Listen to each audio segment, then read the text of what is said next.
This is the Pinstripe Chronicles, and we will be going over everything from last night's game between the Yankees and the Mets. Judge's number 47 home run, Benintendi's great day at the plate. Mad Max is human. Domingo Herman continues to put up good outings. All of this we will be getting into right here on Pinstripe Chronicles.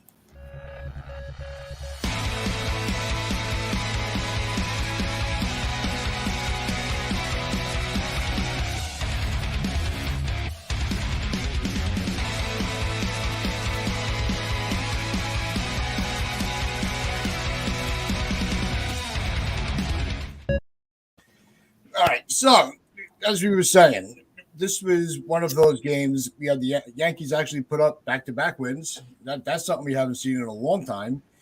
And I think you saw right from the bat that it was going to be one of those whichever pitcher was going to make the first mistake. Because Domingo Herman, I want to get into first to get him out of the way. He has been putting up some good outings over his last few. And as the game went on, you saw his breaking pitches were moving very well. And he kept the Mets off balance. They weren't really able to put anything together off him. He managed his pitch count very well. Induced a lot of soft contact where the defense was able to do their thing behind them. So I think it's safe to say that Domingo Herman has earned his spot in the rotation. Donald, what was your take on Herman's outing? Yeah, you're spot on, Tats. He did so well with the pitch count, and his breaking stuff was terrific. Most notably when he struck out Lindor, and Lindor even kind of smiled back at him like, "You got me this time." I like that. Herman was really ballsy, and if he didn't get messed over by Marvin Gonzalez running into Cabrera, then he probably gets out of the seventh inning as a shutout. So apart from that one pitch that he left over the plate for Vogelback, he was really on it, man. He kept him off balance. He induced off contact, and he got through the game really efficiently. This was a ballsy performance from Herman. He is not popular from the Yankee fan base, but I'll tell you what, the Yankee fan base should maybe give him a little bit of credit this time. He did a great job, and I'll tell you what, who needed that outing the most? Not Herman, Brian Cashman. He desperately needed that good outing because obviously fans are on him still about the Montgomery trade. Montgomery pitched a complete game shutout. I am not interested in the complete game shutout. I'm just saying that had Herman struggled, then it looked bad. But Herman did a really good job, and I have to give him credit for that. And it's not easy to keep that Met balance, the Met lineup off balance, and he did that pretty easily. So full credit to Herman. Yeah, Rob, anything to add? No, I mean, think about it. If you would have told me before the game that Herman was going to outpitch Sherzer, I would have told you you're smoking something. So that's exactly – we got that. I can't give him enough credit. I can't stand the person, but that's not the player. The player I want to see succeed. The person I couldn't care less about. But that's just how it is in sports, right? But he did a great job. And that play with the outfield, I think it's on both Gonzalez and Cabrera. There's got to be better communication. Once it gets that far out there, that's the outfielder's ball. But it definitely cost Herman's line score to look worse. So I don't know. I don't know if he gives up the home run to Vogelback next at bat. Who knows? But if he does, it's a 3-1 game, not 3-2. So he was fine. He did more than you could have asked him to against a good Met lineup. So I tip my cap to him and hope he keeps going because right now you can't say that Clark Schmidt deserves to start over him because he's been pitching a lot better than we could have anticipated. Yeah. So, Nick, we were going into it where, through the text messages we were texting last night, you had put into question why they left him in for that extra inning. I thought that they should have let him go batter by batter. And I said after the error from Gonzalez, between Gonzalez and Cabrera, that's when they should have pulled him. What were you seeing from your point of view? No, third time through the lineup, I would have taken him out. Start the seventh inning. You guys had all the momentum. Just all you need to do is bring your bullpen in, shut them down. For whatever reason, the Mets are swinging at first pitch all night long. I haven't seen that all year long. I have no idea why they decided to deploy that strategy. But he looked great through 6 innings. I would have just taken him out, let him have his solid outing, and went on my way. You know,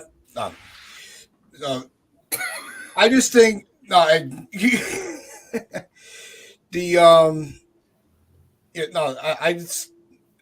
would have let him. I just didn't think that they should have pulled him after that inning. His pitch count was manageable. He was fine. The trainer, after he got hit, it was a damned if you do, damned if you don't type of situation. I actually thought it was questionable bringing Marinaccio in that early, knowing he's been one of our better pitchers, despite where they were in the batting order for the Mets. How did you guys feel that Boone managed the bullpen last night? I think he managed it great. Yeah, I think he really managed it great. Normally, I have reservations with the way that Boone manages the bullpen. Certainly post All-Star break, but I think he nailed it. He put the fire out. He used one of his high leverage arms to put the fire out. After the Mets gained some momentum with the home run, he got Marinaccio in just to put the fire out. So I think that was the right call. I'll tell you what was really interesting was putting in Loaizaga in that situation. Again, right call because the numbers were Marte struggles with off-speed pitches, and Loaizaga has a really good off-speed pitch. So they went with Loaizaga, and Marte struggles against Loaizaga in general. So that was the right call. He dealt with him pretty easily. And then the 9th inning, again, the Yankees don't have a closer right now, and Loaizaga looked like the old Loaizaga. His fastball was right there, 99, and his off-speed was working. Now, we desperately need Loaizaga to be back to his old self. He certainly showed that. So I think that Aaron Boone deserves a lot of credit for the way he managed the game yesterday. Yeah, no problem with that. Marinaccio is great, and he's proven a point since he's come back again. He's saying you should have never have dropped me. Should have never have dropped me to Scranton.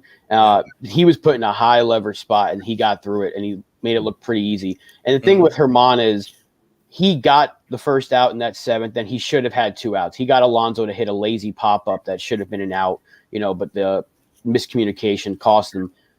So he was pitching just fine. But the fact that, like Donald said, Loaizaga, since July 31st, his ERA has dropped a full point. So he's down to 5.75, which is not great, but it was 6.75. So yeah, that's a full point. He's only given up a couple of runs since then, and he's looked a lot better. So that is a good sign. I said it with King hurt, Loaizaga was the X factor. We need 2021 Loaizaga back if this bullpen's going to be able to lock things down late in the ball game, because we need that 8th inning guy, maybe even the 9th inning guy, because we don't know what Clay Holmes is going to be when he comes back in a few days or next week or whatever it's supposed to be. So we need Loaizaga, and that was a really good sign to see both of those guys that could be a potential 8th, 9th inning combination come October, getting the job done against a really good lineup. So I'm very happy with it, and I'm glad that Boone said, well, especially now with Efros on the DL, IL, whatever it's called now. So definitely needed it. Yeah. On the other side of the pitching with the Mets, Nick, what did you see that caused Scherzer to struggle and look as human as he did? Couldn't locate. He wasn't locating any of his pitches at all. None of them. And he doesn't normally do. He normally is pinpoint. He's lost a couple miles an hour off his fastball, but he's usually spot on location. That's how he gets people out and dominates. That pitch to Judge I don't understand that one. The fastball on the outside corner when you can't touch your slider. Why? I don't know why he did that. But he was all over the place. He didn't have not one strong inning where he was locating. I'm surprised he made it as far as he did.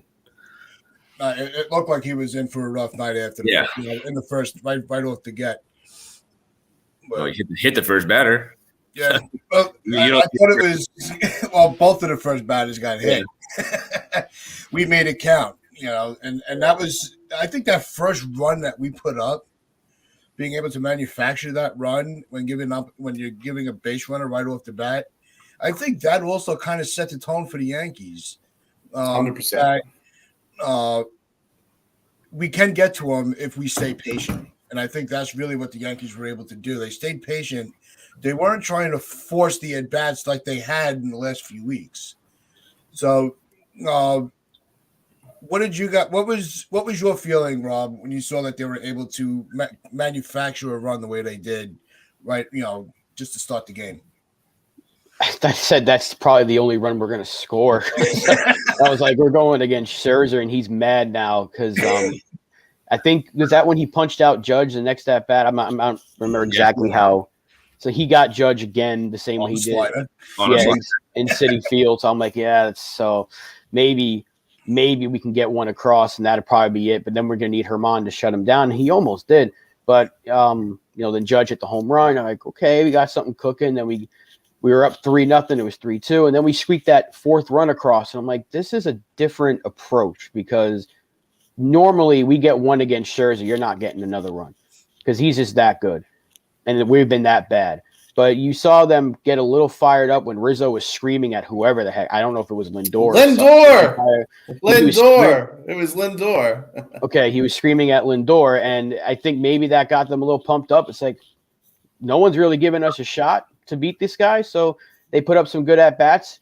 4 runs was enough to win the game. Hey, I'll take it any day of the week. If you tell me we're going to beat Max Scherzer with Domingo Herman on the mound, sign me up. Any way you get the W. Even the dog roos for the Yankees. Yeah. No, it was really weird because, I almost – this is where it gets frustrating when you listen to it, on the radio because you don't get the visual. And as good as John and Susan are at getting you through a game, with that whole situation with Rizzo, they didn't know what to do. It was very confusing, but nobody knew what the hell was going on. I don't think it, Well, I think you have to give credit to Rizzo. It was a heads-up play. So it wasn't a dead ball. I have no idea why the umpires called it back. It wasn't a dead ball situation. Well, they hadn't put the ball in play yet. Is what the thing was. He did steal the extra base, but all it was a distraction in order to try and deny the Mets checking whether Benintendi left early. He actually didn't leave early. It was absolutely fine, but that was a heads-up play by Rizzo. He's his high baseball IQ. You cannot deny that Rizzo has some of the best baseball IQ in the majors. It was a smart heads-up play, and and Lindor was mouthing at him, and Rizzo told him to shut the F up, and it was awesome. And I think that's going to be a gift and a meme for now on. I can see that being that's going to last the rest of the year. I'm sure of that. It was awesome. He was like. It was awesome. I was like, my man. So, I think it woke the Yankees up. But I love the Yankees' approach against Scherzer. His fastball wasn't great. It was, and it wasn't located the best. And the Yankees kind of jumped on it. Particularly Judge and Benintendi. I think that's a good segue for us to discuss Benny from the Bronx. Yes, no, definitely, and. It was one of those that was what we saw from him yesterday, and we've seen it building up over the last few games. Last night's game is why we traded for him, and that's pretty much the best way to describe it. This is the play we traded for. Setting the tone, in the leadoff spot, setting the table. The contact, getting on base, letting other guys bring him around to score. So. Is this what we're going? Is this easy to say? This is what we're going to get from him from now on. Well, he's hot right now. Sorry, Rob. Yeah.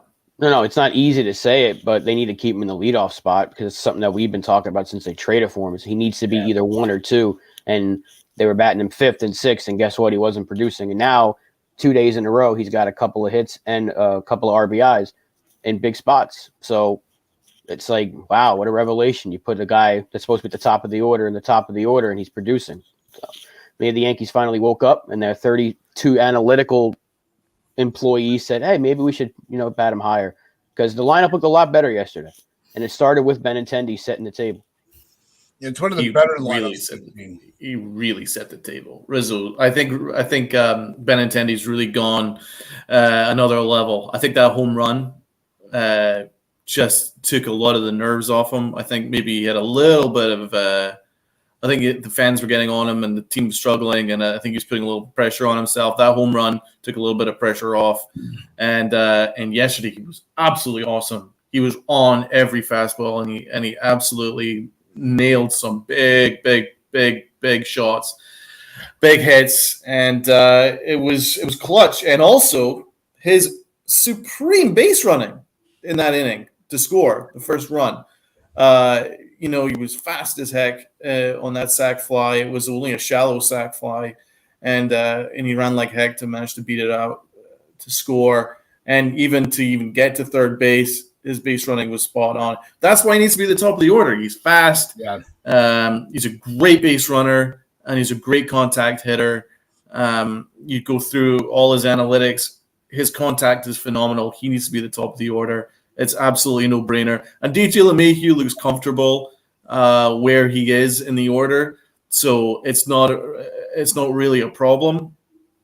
I think Benintendi wasn't comfortable where he was playing before. Now at the top of the order, he seems a lot more comfortable, and he's getting pitches to hit, better pitches to hit, and boy is he smoking them. So I think yesterday was Benny's day. That was the day where Benintendi introduced himself to the Bronx and to the New York Yankees. And tell you what, a couple more games like this, then the Yankees should consider re-signing him, because he's the exact kind of hitter that you need. You need more hitters like him.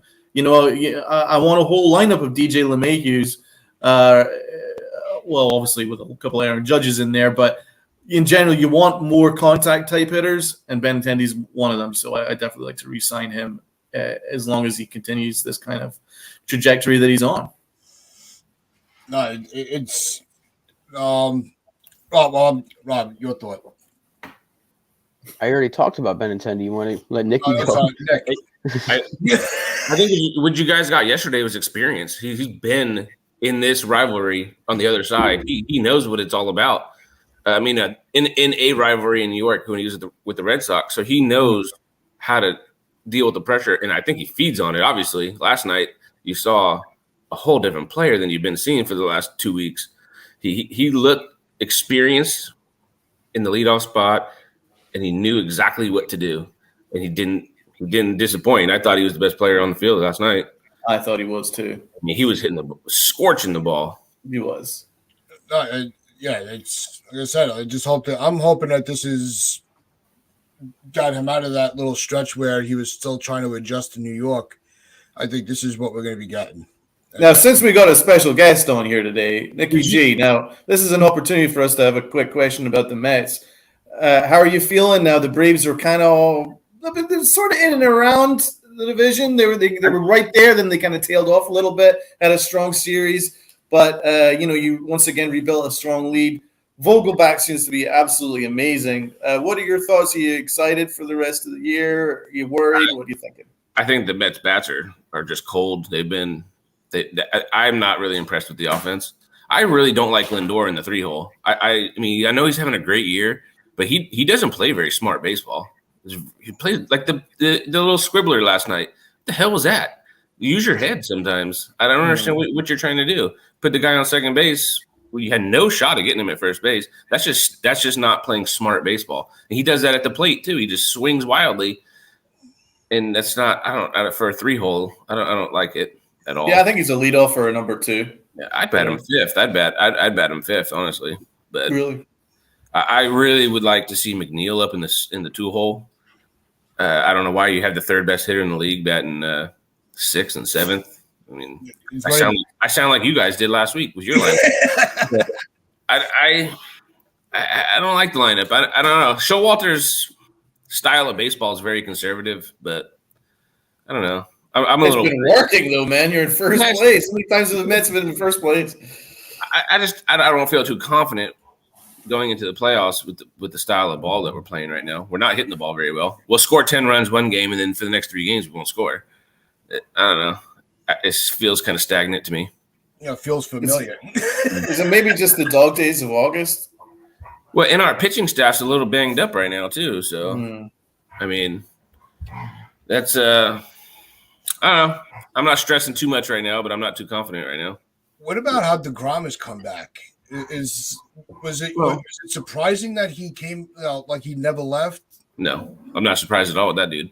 But I would have liked them to pitch DeGrom today. I would have been happy with the split, and I'm really not too confident with Walker going to the mound tonight. You guys might get a nice little breakout from Montas today. We literally did, but Nikki, were you surprised that they moved DeGrom forward as opposed to pitching him today? Move him back. Well, I had told my cousin yesterday. I said if we win yesterday's game, then yeah, I think they push him back. But they made the announcement early, like, hey, we're pushing him back. I would like to see him go today. I mean, I think this is I don't know. I think we're off tomorrow, so that's the part has something to do with it. Right. But I would have rather him gone today and then just skip his next start. Because I think this is a big game. We need this game. Let's need this game. You brought up you mentioned Montas, and you've seen him pitch. I've seen him pitch quite a bit. What are you seeing is different from Oakland to New York? Good question. Well, I think honestly he had a little bit of family issues right before he came to you guys, or right when he came to you guys, somewhere around there. I think he's just got something going on in his head. He'll be fine. The dude throws 99 with the nasty splitter. He just needs to get comfortable. Figure out what he's got going on in his personal life, and he'll be all right. Yeah, he's been hanging pitches. That was his problem in the last. Well, when your head's not in the game, that stuff happens. Mm-hmm. You know what I mean? He's not all focused on the game. No, because it was almost like he was having solid innings, and then just that one inning that was just a clunker. And that's what makes it very head scratching, because you hadn't figured out where did it go. You think it's almost like he's not focused in every inning, like he has, like a lot of pitchers do. Well, if you don't look at the pitchers, doesn't matter how hard you throw. The thing is with him is his splitter works off his fastball. If he's not locating his fastball, then he is not the same pitcher. If his fastball is working well, then the splitter basically shuts down batters. But if he's struggling to locate, then pitches are going to hang, and he's going to get himself in some trouble. So I do believe in him. I think I still think it was a wise trade. As I say, I'm not going to play Monday morning quarterback because after we missed out on Castillo, I said we have to get Montas. We got Montas, so I still think it's going to work out. But maybe he just needs a little bit of time. I mean, obviously it's a big adjustment because Oakland Coliseum is a humongous ballpark, and I do know that his splits aren't the same when he's on the road. And certainly now he's in a batter's ballpark, Yankee Stadium. It's probably going to be a little adjustment for him. I think he's going to be really good next year, but we do need him for this year, obviously. Rob, what are you expecting to see from the offense tonight? Same approach. Don't break off from what you did yesterday because it worked. I want to see that top 4 of the order not change, not top 5. Whatever we had the last 2 nights, keep it because it's working. We've put up more runs than we've seemingly put up in like a month span in the last couple of days. So don't take Benintendi out of that leadoff spot. Don't sit anybody that doesn't need to be sat. Don't play Marvin Gonzalez either. That'd be a plus. I'd like to see Florial get the start, and hopefully we can get the W. Go on this West Coast nightmare trip and on a feel good note and get Stanton back. That's what I'm looking for. I want them to keep the momentum riding because a 2-game win streak right now is nice, but we need to build a big one. Yeah. And if we can get 2 against the Mets, they're the talk of the town. Apparently, they're the feel good story of New York, according to Joel Sherman's decrepit self. So let's beat them. Love it. Aaron Judge. was his first home run in like 10 games. So, do you think he's going to break out of it now and he's start getting back to where he was? Yeah, I think Judge is tricky because like Nick always points out, if you're feeding him sliders and you're locating his slider, he's very easy to navigate through it at bat. It's the mistake pitches that really he feasts on. I disagree with that. I mean, to say he's an easy out if you just feed him sliders. To be honest, he doesn't really have a weakness. He is fantastic. It's just that since Stanton's out, he's gotten the lowest percentage of pitches in the zone, and that's what it is. Really, if you just keep pitching him pitches out of the zone, then he'll have to chase. But there is no way he's just feasting on mistake pitches. He is a monster. You can throw the best pitch but if he's on it, then it's gone. So I disagree with you there, Taz. But if you pitch around him, he's with the slider, he's vulnerable. Out of the zone. Yeah. Out of the zone. That's what I'm saying. If you're locating you don't have to throw him strikes. Exactly. Yeah, and that's what I was surprised at. So I think the Scherzer tried to get a fastball by him, and Judge absolutely ruined it. And then he tried again with a high fastball, and Judge absolutely ruined that and just missed it and went to the right field wall. He just missed another home run. So he is right on those fastballs, Aaron Judge. So I feel pretty confident that once Stanton's back, he's going to get that protection and you'll start seeing better pitches and you'll start seeing Aaron Judge rake again. Speaking of just missing, and the one player that had a good offensive day that we've kind of skirted over is IKF. And he almost had his second home run as a Yankee with that long double. He's another one that you're starting to see a little more elevation than we've seen in the past. You think he's another player that can be kind of getting it, might be getting into a little hot streak with the extra base hits? Seems angry because he hasn't been playing as much. Cabrera kind of didn't, but also did take his spot a little bit because we haven't seen IKF as much since they called up Cabrera. So maybe he's a little angry because he feels like he should be out there every day. And if they're not going to give Peraza the shot, he should be out there every day at shortstop because Cabrera should be in right field instead of Marwin Gonzalez. So, yeah, I'd be angry too if I was IKF. And to see him get a couple of hits against Scherzer, I'm like, hey, go get angry.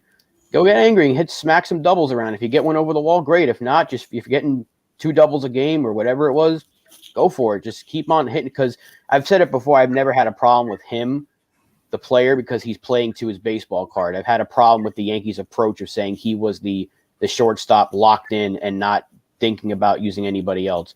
But IKF's just playing the way he's supposed to play. And if he gets hot because he's a little bit mad, great. We need it. Yeah. All right. The biggest key for tonight's game, what do you think it is? Let's let the Met fan go first. I think Taijuan Walker needs to have a control.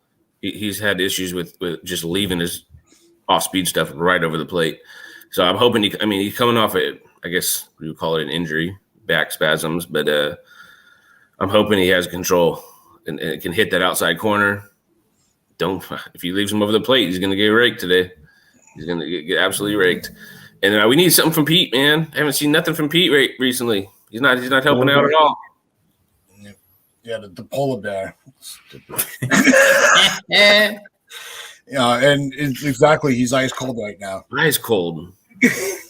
But I'm with the ice cold polar bear. I like it. I mean, it's not very often you have a power hitting like that, a power hitter hitting like 275. So I give him that. But the dog is here. We go. But I have to finish off with a song. Meet the Mets, beat the Mets. Yeah. Come to the park and beat the Mets. There we go. No, so I'm not confident. Go ahead, Nick. I'm not confident about tonight. I think Montas shows up. Yeah. No, I think the key to tonight, I'm with Rob. I think it's going to be lineup stability. I think that's what the Yankees have to do. Throw out the same lineup. You have been watching the Pitchlight Chronicles on Northeast Streaming Sports live on Facebook, Roku, and live on YouTube, where you pinch out your pride and play hard.